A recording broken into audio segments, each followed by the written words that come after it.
Women who are in leadership roles or who aspire to be share very much in common. They have many lessons to impart and to learn. And I believe that women's equal place in the halls of power continues to be a critical issue.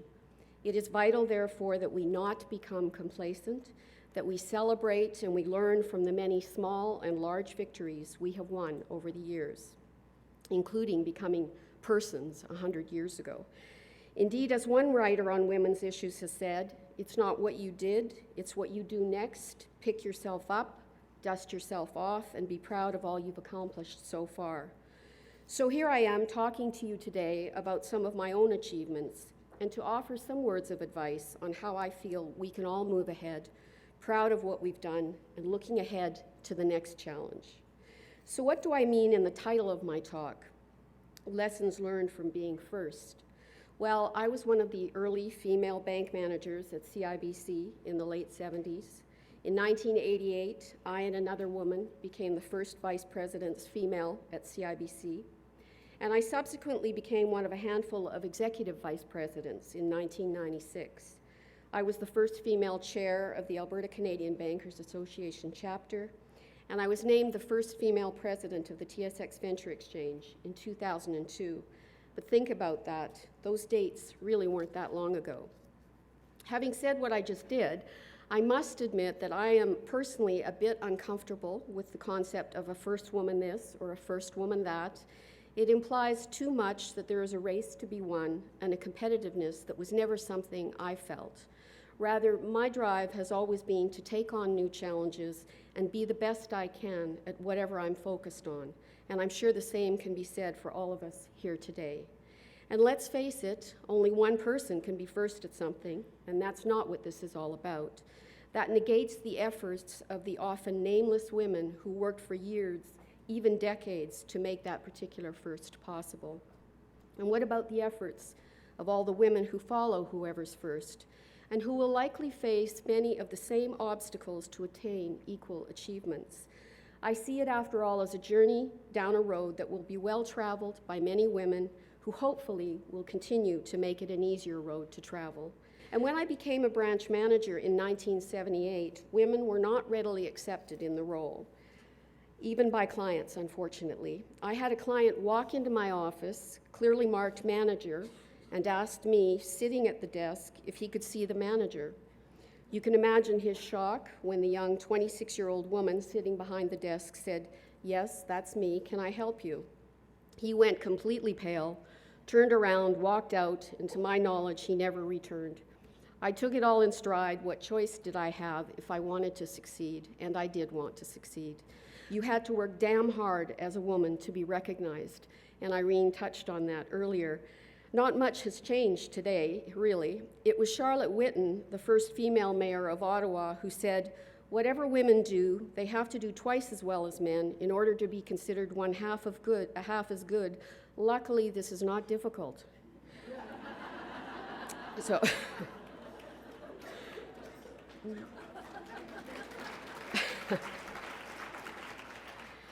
and before I address some of the career issues and barriers that affect women and give some advice on them, let me touch on the issue of career and family, because it has or it will face all of us at some point in our lives.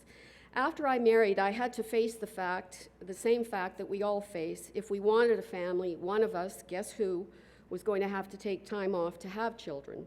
And what would that do to my career? My husband, while not being able to do the physical part, was very supportive, and we decided to begin a family in 1984. I have two wonderful children, Christopher, who's 29, and Tara Lynn, who's 25. And I made the conscious choice to limit my maternity leave to 15 weeks with Christopher and 8 weeks with Tara Lynn, and I had to have cesareans both times. I knew at that time at CIBC, if I took a longer maternity leave, I likely would harm my career progression. In fact, when I was made a VP in 1988, I had just become pregnant with Tara Lynn and was basically told in no uncertain terms that 8 weeks would be long enough. Thank you very much. And yes, in those days, they could do things like that, and they could get away with it. So here's my first bit of advice to you. Balancing a career and family, if you choose to have children, is fraught with tough choices and sometimes sacrifices. As has been said by many, you can't have it all at any one moment in your life, but you can over the course of a lifetime. Career, family, and friends may have to drop in priority at different stages, and the guilt that we as women tend to feel about this is tough to take at times, and I'll tell you a story. From 1996 to 1999, my EVP job was in Toronto, and so every week I commuted to Toronto from Calgary, where my family stayed. My daughter was 8 years old when I started that commute and 11 when I finished it. And while I had a very supportive husband and a great nanny, it was a very difficult 3 years. A few years later, when I was back in Calgary working and the commuting had stopped, Teralyn said to me, "Mom, on Monday mornings when I would get up for school and you were gone, I would spray your perfume in the bedroom to feel you near." Still like a dagger through my heart. And now she's a professional geologist and she wants a career as well as a family. And she tells me she completely understands why I had to do what I had to do at the time. This would not be the right choice for everyone, although it was for me at the time. The point is, we will all have to make tough choices at various times in our lives and our careers. You need to be thoughtful and deliberate about them, consult with who you need to consult, and then do what's best for you. Banking was very much a male-dominated bastion when I joined in the early 70s. There were many women working in the system, but were they viewed as equal to their male counterparts? Definitely not. If you said you were a woman seeking a career in banking, you had just pronounced one of the great oxymorons, right up there with military intelligence, political leadership, unbiased opinion, etc., etc. We were not given educational subsidies or allowed to join the bank's contributory pension plan. Perhaps in the eyes of the men who ran things, what was the point anyway? We only stayed long enough to grab a husband, and then we were off. And the ultimate insult to women was having to train newly recruited males and then watch them move on to higher positions and increased earnings, frequently supervising the very women who had given them their grounding in banking. That makes me angry even today. And while progress has been made, it is painfully slow. Here we are in 2014, and we still don't have a female CEO of a bank. And the senior leadership teams are all still weighted toward men. I will say, however, that bank boards generally lead the country in the number of female directors, and the Royal Bank recently appointed the first female chair of the board, Kathleen Taylor, and kudos to them. In fact, when compared to other industries and companies, banks actually look pretty good. In Canada in 2012, a full 36% of FP 500 companies still have no senior women officers, none, zero. 22% of FP 500 companies report 25% of women as senior officers, and overall, just 18% of all senior officer positions are occupied by women. And women in boardrooms fare even worse. Federal Crown corporations report 22% of their board seats are held by women. It is a shocking 11.8% of seats that are held by women in the remaining FP 500 companies. Until recently, it was usual for me to be the only woman on many of the boards that I have been on. These statistics have concerned the Ontario Securities Commission, and it regulates the Toronto Stock Exchange, so much that it will be passing amendments to its national instrument, 58-101, and require disclosure by publicly listed companies of the number of women they have in senior management and on boards. I'm not a fan of quotas, but this is not a form of quota. Rather, it simply means that these companies will have to be transparent about how well women are progressing within their organizations, and if they're not progressing, why aren't they? I applaud the OSC for this initiative. Countries such as Australia and the UK, who have created similar requirements, have seen progress in the advancement of women in leadership positions. The lesson here is that transparency, openness, measurement, and disclosure have worked in Canada to create improvements in many areas of corporate governance. This will be no different. It's to be applauded and it's to be supported. And there is an argument made by some that women should stand on their own merits and they will naturally rise through the ranks. Women are over half the population. They form an increasingly larger part of the workforce, and increasingly they are more highly educated than men. More working-age women than men now hold university degrees, especially among the younger generation. In 2012, more women, 73.3%, than men at 65.1%, aged 25 to 44, had completed post-secondary education.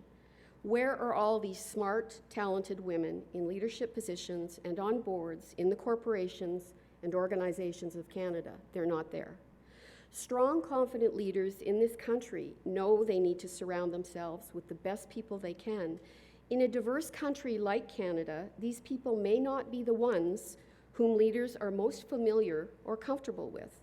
As more and more business leaders, however, accept the fact that the status quo is no longer tenable for organizations wishing to compete in the global economy, solving the problem of women's underrepresentation in leadership roles must become a priority.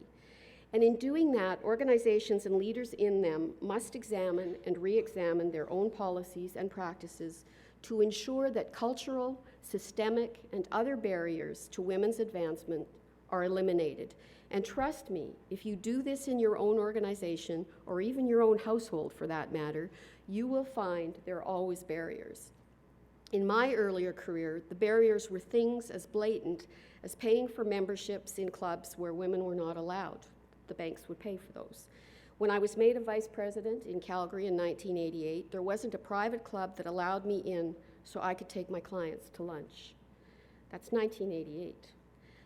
My male colleagues would go for beers once a week. I was never invited. There weren't supportive and appropriate maternity leave policies for senior women, nor were there open job postings for managerial positions and promotions. Joe just tapped his buddy Jack on the shoulder for the promotion, and Jack got it. That's the way it worked. I know things have improved today, but sadly, I know if you look deeply and carefully in your own organization and environment, you will find many of these systemic barriers, or others like them, and they still exist. And if they're not removed, these barriers will continue to hamper women's progress in leadership roles. And sadly, it's also true for the most part that men did not deliberately place these barriers in our way. My observation is, frankly, they don't consciously think about them, as barriers or otherwise.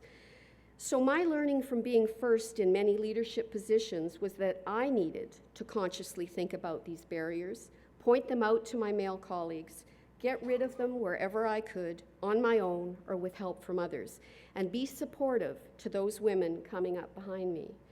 I realized I owed an undying debt of gratitude to all those women who came before me and who fought for those changes in attitudes and otherwise that had allowed me to be successful. So once I became an executive, and now that I'm on boards, I did and I do everything to be supportive of women, not at the expense of men, but rather ensuring women are not forgotten about or left out in discussions of talent management and succession. I ask questions like, is there an open architecture for applying for and receiving promotions in the company? Or is it a closed shop where a manager has sole control over the process and the decision? What is the percentage of women in senior roles? If none, why not? This is particularly relevant in companies where the majority of clients and/or employees are women. If there are no women currently in senior management, what is your process and your plans to get them there? Is this a supportive working environment for parents, moms and dads? Sometimes this is really difficult for me, especially when I'm the lone woman in these discussions and the men are looking at me like I have two heads. I'll often talk about my career progression, the barriers and the issues that I faced, and explain tactfully that it is human nature to gravitate toward people who are like you when making management and leadership decisions, and that we consciously have to think outside the box when we look at the talent and the potential of our leaders. Margaret Wente, who many of you I'm sure read, wrote this in the Globe and Mail on April 19th, and I quote her, "Here's a confession," she says. "I have lived," and you touched on this, Mary, "I have lived most of my adult life riddled with self-doubt. Sometimes I felt barely adequate. My inner critic never shuts up. Fortunately, I was able to fool an amazing number of people into thinking that I'm basically competent, including my friends, my husband, and the people who've employed me for the past 40 years. Let's hope they never find out the truth. The other day I asked my husband if he'd ever felt like this. He looked at me blankly. No, he said. So I'm going to ask you the question. Have you ever felt like this? Put up your hand. Yeah, I have. The lack of female confidence is increasingly well documented. Studies show that men overestimate their abilities and performance, and women underestimate both. Their performances do not differ in quality. Women don't ask for raises or promotions as often as men, and nor are they as willing to take risks. The fact is, overconfidence can get you far in life, and it matters just as much as competence. Do men doubt themselves sometimes? Of course they do. But they don't let their doubts stop them as often as we do. The result of low confidence is inaction, and when women hesitate because we aren't sure, we hold ourselves back. So these differences in men's and women's behaviors are barriers to success in our careers, just like the systemic ones that I talked about. And we must be vigilant in watching for them, coaching them, and pointing them out. And pointing out that just because a woman doesn't overtly demonstrate confidence doesn't mean that she isn't as competent as her male colleagues. And I'm not suggesting you need to completely adopt male behavior or emulate male attributes to succeed. You don't. But let's not kid ourselves. Success in our lives, our careers, our relationships requires hard work, and along the way, some behavior modification. Nobody comes in a perfect package. And making the right changes, so long as you're comfortable with them, is a necessary part of growth. But never cross the line to make changes that just aren't you. Let me tell you a little story about my comfort line. Way back when I was starting out, I wore my hair very long, like waist length long. One of the old-time bankers, male of course, took me aside and told me if I wanted to be taken seriously, I'd have to wear a shorter, more business-like hairdo. I ignored the advice and continued wearing it long. In fact, it's only in the last few years that I've started wearing it shorter, mainly because it's thinning. But I guess it was my personal rebellion against the corporate world. My hair was my link to my younger, carefree days, and there was no way I'd let some character in a three-piece pinstripe suit tell me how to cut my hair. And you'll love the end of the story. 4 years later, he was working for me, and he was bald.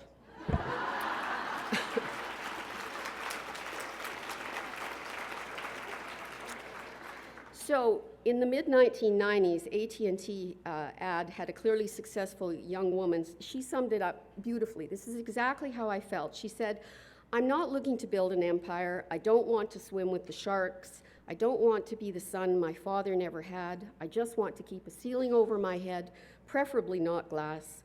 It's got to be my way, my gains, my losses, my hours, my dress code, my screw-ups, my place." So I have been coached, and I have modified my behavior where I needed to, but I've also always been essentially true to who I am, never tried to act or be something I wasn't, and I behaved that way as a leader. And so I've been told that my leadership style is seen as authentic, and that made me a good leader. My teams believed in me and trusted me, and that allowed me to implement strategy and make changes, sometimes difficult ones, in the organizations I have led.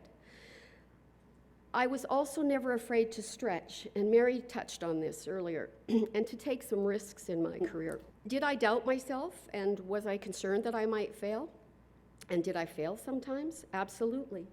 But I never allowed that to stop me. I had observed my male colleagues being bold and taking on increased responsibility and career challenges, so I did as well.